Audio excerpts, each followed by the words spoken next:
lang ako magsasalita. Ngayon lang. Kasi nakakairita ka, kapal na mukha mo. Ikaw pa'y may ganang umiyak-iyak. Paawa ka, pa-victim. Hindi mo naman sinasabi yung totoong kwento. Kaya ako tuloy nabash, ako yung nagagalit yung mga tao sa akin. Wala, kailangan talaga magsalita na ako. Alam mo, una sa lahat, pinost mo yung wedding photo namin. Naka-blurred pa kunyari. Pero wedding photo namin yun ng asawa ko. Oh, tapos ikaw pa'y magbibintang, ako'y nangaagaw ng asawa na may asawa. Kasal kami. Legal yung dokumento, gusto mo bigyan pa kitang kopya. Ano kiniklaim mo? Nauna ka? Nauna kayo nagkaanak. Oy, ba't di ka pinakasalan? Mag-isip ka. Bakit hindi ka pinakasalan? Ako pinakasalan. Kaya kahit pagbalik-balik tayo mo mundo, alam mo akong legal. Kaya ako sa'yo, Felma, mag-move on ka na.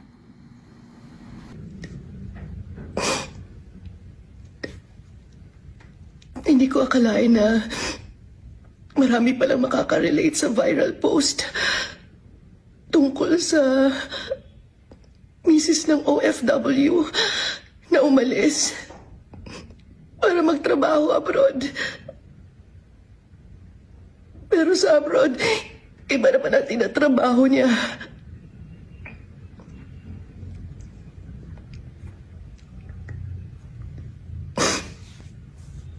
Ako si Felma.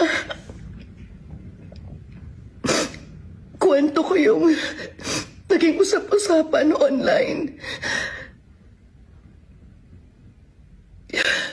Isa akong babae na nagtiwala sa pagmamahal ng ka-live-in partner niya.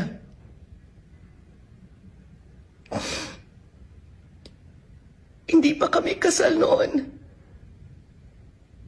Bumuo kami ng pamilya. 3 anak namin. Bago siya umalis ng abroad.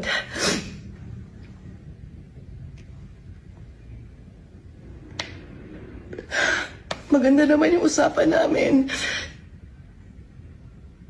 Madalas naman yung komunikasyon namin. Pero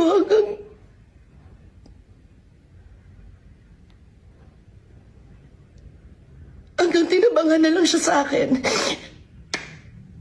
Hindi na niya sinasagot yung mga tawag ko.